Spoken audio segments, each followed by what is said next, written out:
Bonsoir, bien-aimés. Nous sommes très ravis de vous retrouver ce soir autour de la parole de Dieu.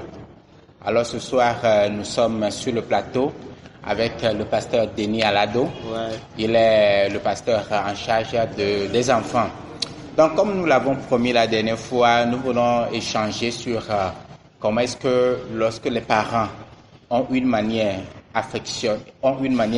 de manifester leur amour vers leurs enfants, cela a des répercussions dans la vie de ces enfants et dans la vie de la famille. Donc, c'est pour cela que nous nous retrouvons ce soir sur le plateau.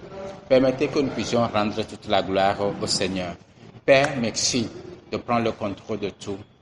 Merci de disposer les uns les autres. Merci de permettre à ce que ce temps de partage puisse être bénéfique pour nous au nom de Jésus. Amen. Amen. Alors, pasteur, soyez le bienvenu. Merci. Je suis très ravi de recevoir sur le plateau ce soir. Moi aussi. Comment vous allez? Je vais bien. Ok. Alors, vous qui êtes là pour nous suivre, disposez-vous bien, soyez à l'écoute. N'hésitez pas, envoyez-nous vos questions, vos commentaires par rapport à cette rencontre. Alors, ce soir, la première question, ou bien avant même la question, nous allons échanger sur la vie de Joseph. Dans l'histoire de la vie de Joseph dans Genèse, à partir du chapitre 29, la Bible nous parle d'un personnage. Il s'agit de Joseph. Joseph a été un enfant aimé de son papa et l'amour que le papa Jacob a manifesté à l'endroit de Joseph a eu des conséquences. Alors, la première question à vous, pasteur Denis, ce soir, c'est qu'est-ce que vous pouvez nous dire très brièvement de la naissance de Joseph? Merci beaucoup, pasteur. En fait, on ne peut pas parler de Joseph sans parler de Jacob. Jacob, c'est le fils, l'héritier d'Isaac. Et comme nous le savons, c'est lui qui a bénéficié de la bénédiction. Lorsque son frère lui a vendu le droit d'aînesse, quand le moment est venu pour son papa de le bénir, c'était Jacob qui a été béni. Donc après cela, Jacob a dû s'enfuir parce que craignant vraiment son frère qui s'était vraiment mis en colère et a décidé de le tuer. Oui. Donc Jacob va aller se réfugier chez son oncle Laban. Donc c'est là que tout va commencer. Donc quand on veut parler de l'histoire ou un peu de la naissance de Joseph, Oui. nous pouvons le commencer comme ceci. Lorsque Jacob est parti chez son oncle Laban, Jacob a voulu épouser Rachel. Oui, Rachel, c'est la deuxième fille de Laban. Rachel avait sa sœur aînée qui était Léa. Oui, Léa, effectivement. Oui, donc après, il devait travailler pour 7 ans pour avoir Rachel. Malheureusement, après les 7 ans, Léa n'était pas encore mariée et selon la coutume, on ne pouvait pas laisser l'aînée et marier celle qui suivait. Oui, la cadette. Donc, ils étaient obligés de lui donner Léa d'abord et il devait travailler encore 7 ans pour Rachel. Et curieusement, lorsque les deux sœurs sont devenues épouses de Jacob, Léa va avoir des enfants. Léa va avoir Ruben, Oui. Siméon, Oui. Lévi, Judas. Ça fait 4 garçons. Oui. Pendant ce temps-là, tu vas voir que Rachel n'a pas d'enfant. Et à un moment donné, Rachel a dit, non mais, ça ne peut pas continuer de cette sorte. Donc, je vais donner ma servante Bilha à mon mari. Oui. Donc, Bilha va avoir 2 garçons, Dan et puis Nephtali. Ça fait 6. Oui. Donc, quand Léa va voir qu'il n'a pas d'enfant, Léa va dire non, ça ne va pas se passer comme ça. Donc, je vais donner ma servante Zilpa oui. à mon mari. Donc, Zilpa va avoir Gad et puis Aser. Donc, après ça, il va avoir un petit problème de mandragore. Donc, et Léa va revenir encore auprès de son mari et il va avoir Issachar, Zabulon et puis une fille Dina. Oui. C'est après cela que Jacob et Rachel ils vont avoir leur premier garçon du nom de Joseph. Donc Joseph, ça signifie le Seigneur a enlevé mon opprobre. Oui. Le Seigneur a enlevé mon opprobre. Donc c'est là maintenant qu'on va avoir Joseph. Mais plus tard, on va avoir encore un autre garçon du nom de Benjamin. Donc, un peu, c'est ça la famille. Donc, Joseph est né d'une famille très polygame, et dans une famille très polygame, et en un moment où son papa était vraiment un peu âgé, et il pouvait s'occuper de l'enfant, et puis il voyait souvent son enfant. Et donc, c'est dans ce contexte-là que... Ok, par rapport à cet aspect de polygame ou bien polygamie, nous allons revenir une autre fois à ce débat-là. Alors, pour l'heure, vous venez de nous dépeindre comment est-ce que l'histoire de Joseph a commencé, comment est-ce qu'il est né. Alors, est-ce que vous pouvez aller un peu plus en profondeur pour nous faire voir comment est-ce que Jacob a manifesté son attachement, son affection envers Joseph? Oui. Il faut reconnaître que Jacob aimait tellement Rachel. Effectivement. Et dans la tête de Jacob, le premier enfant de Rachel doit être l'héritier. Effectivement, ok. Ouais. Doit être l'héritier, son héritier. Donc, pendant tout le temps que les autres enfants naissaient, Jacob ne trouvait pas encore l'héritier. Donc, lorsque Joseph va naître, oui, Jacob va le prendre comme héritier. Donc, Jacob va l'aimer de manière particulière. Jacob va l'aimer de manière particulière. La Bible même le dit que Jacob a attaché un certain amour pour son fils. Et il va lui faire une tunique. Et la tunique, c'est en plusieurs couleurs. Oui. Donc, la tunique de plusieurs couleurs là montre vraiment son affection à Joseph.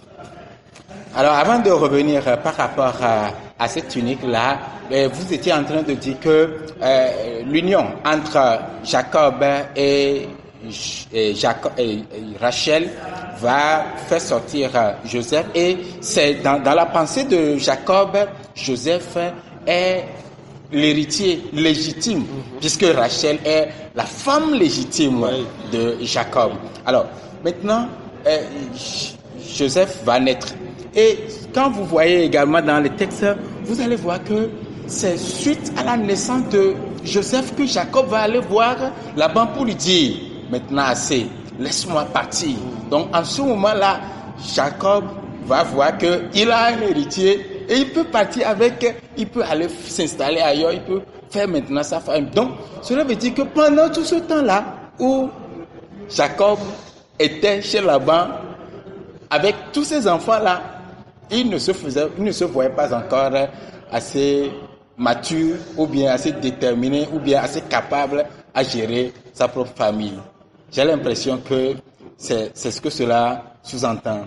Oui, un peu comme ça. Mais je pense aussi que Jacob se dit, oui, c'est Rachel que je veux épouser.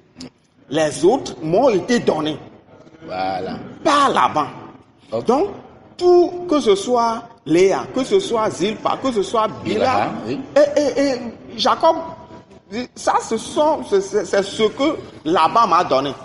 Donc, tout ce qu'il a de descendants, ils pouvaient encore rester là-bas et travailler pour Laban. Parce qu'ils peuvent travailler pour Laban. Mais lorsque Jacob va avoir son enfant, Joseph, de Rachel, il va dire maintenant là, ça c'est pour moi. Parce que c'était ce que mon cœur voulait.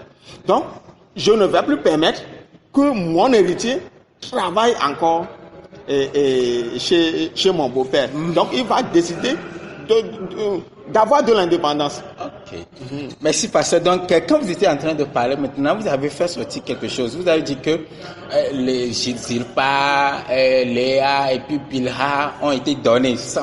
Jacob pensait, bon, au fait, dans sa pensée, c'est comme ces trois femmes-là ont été données à lui. Donc, ce n'est pas de son propre gré. Donc, aujourd'hui, on peut, bon, peut-être on va revenir une autre fois par rapport à ça. Il y a des épouses qui sont avec les maris aujourd'hui, mais ce n'est pas l'homme idéal. Ça fait que dans le foyer, il y a des soucis qui sont là. Donc, on va revenir une autre fois par rapport à ça. Absolument, c'est très intéressant. Lorsqu'on revient, ça va faire vraiment du bien. Parce que lorsque la femme ou l'homme est imposé, il y a déjà un problème à la base. Il y a des difficultés dans le foyer lorsque la femme ou l'homme est imposé. Ouais, alors, vous parliez tout à l'heure de la tunique multicolore que Jacob a confectionnée en signe d'amour ou bien en signe d'affection à Joseph. Alors, est-ce que dans le temps-là, est-ce que la tenue-là a une particularité ou bien c'est juste comme ça pour l'identifier à sa manière? Cette tenue avait une grande importance. Avait une très grande importance parce que c'est la tunique de multiples couleurs était la tenue que portaient les princes. Okay. Donc les princes étaient des gens qui devaient remplacer le roi. Donc tu vas voir que lorsque tous les garçons naissaient, et Jacob ne trouvait pas encore celui qui devait le remplacer. Donc, cette tunique-là symbolisait déjà le fait qu'il prenait Joseph comme prince. Donc, lui, quand on le considère comme le roi a plusieurs fils, mais le roi doit choisir un garçon pour être le roi après lui. Donc, il lui a confectionné cet habit de multiples couleurs pour le signifier. Et tous ses frères comprenaient ce qui se passait. Parce que c'est ce qui se passait aussi dans l'environnement à l'époque. Apparemment, le choix de Jacob était clair. Et les enfants aussi ont compris que c'était le choix de leur papa. Alors, est-ce que, avant d'aller encore un peu plus loin, est-ce qu'on peut aussi souligner dans la vie de Joseph certaines dispositions, certaines prédispositions qui l'amenaient à être choyé, à part le fait qu'il était aimé, il était un enfant de vieillesse? Est-ce que Joseph lui-même, est-ce qu'il a eu des prédispositions qui peuvent aussi apporter ou bien amener l'affection de son papa à son endroit? Oui. La Bible nous dit aussi que Joseph, au début, allait en pâturage avec les enfants de Bilha et de Zilpa. Donc, bon, au fait, Bilha et Zilpa, ce sont les deux servantes. Les deux servantes. Non, mais donc quand les deux servantes, ou bien quand ces enfants-là étaient dans les champs, ils faisaient un peu du business. Donc, ils vendaient les troupeaux, ils mangeaient, ils faisaient des choses. Donc, quand Joseph revenait, Joseph déclarait tout ce que ses frères faisaient. Donc, déjà, le papa le voit en tant que fils intègre. Un enfant qui ne veut pas, qui ne détruit pas. Vous venez de souligner que déjà, dans la vie de Joseph, on voit un grand administrateur des biens de la famille. Alors, est-ce qu'on peut aujourd'hui voir dans la vie courante comment est-ce que les gens manifestent de l'affection à l'endroit de leurs enfants? Oui. Aujourd'hui, il y a beaucoup de manières de manifester de l'affection à l'endroit des enfants. Bon, spécialement pour la vie de Joseph ici, on a vu que Joseph avait un habit particulier. Oui. Joseph était aimé. Que s'il a un habit, l'habit c'était quelque chose de plus grand. Donc il doit avoir aussi des cadeaux et autres choses. Donc, mais aujourd'hui, il y a aussi cela qui se passe. Un enfant à qui on manifeste de l'amour, on peut lui faire des cadeaux. Et parfois, l'enfant fait quelque chose qui est punissable, mais on ne le punit pas. Mais on pense manifester notre amour à son égard. Et on défend parfois l'enfant, même s'il fait quelque chose qui est mauvais. Mais ça, c'est sur le plan négatif. Mais on peut aussi manifester son amour à l'égard de l'enfant en l'aidant et en lui faisant vraiment tout ce qui est bien pour sa vie. Tout ce qui est bien pour sa vie. Alors donc, ce soir, nous avons reçu sur le plateau le pasteur Denis Alado. Nous allons revenir une prochaine fois où nous allons effectivement entrer dans l'autre aspect où, lorsque les autres enfants de Jacob ont senti la manifestation de l'amour de Jacob vis-à-vis de Joseph, lorsque la prédominance est donnée à Joseph par rapport aux autres enfants. Alors, nous étions en train de finir par rapport à cet aspect-là où Jacob a eu à manifester son attachement envers Joseph. Et ses enfants, les autres enfants, ont compris que le choix de Jacob était clair, la prédominance était donnée à Joseph sur tous les autres enfants. Alors la prochaine fois, nous allons revenir pour voir comment est-ce que les autres enfants ont vécu, ont manifesté leur mécontentement ou bien ont réagi par rapport à ce choix que Jacob a eu à faire au regard de Joseph. Donc, vous qui êtes parents et que vous nous avez suivis, ou bien vous qui allez continuer par nous suivre, vous allez remarquer que dans la famille, il y a certains enfants que nous avons l'habitude de chérir au détriment des autres.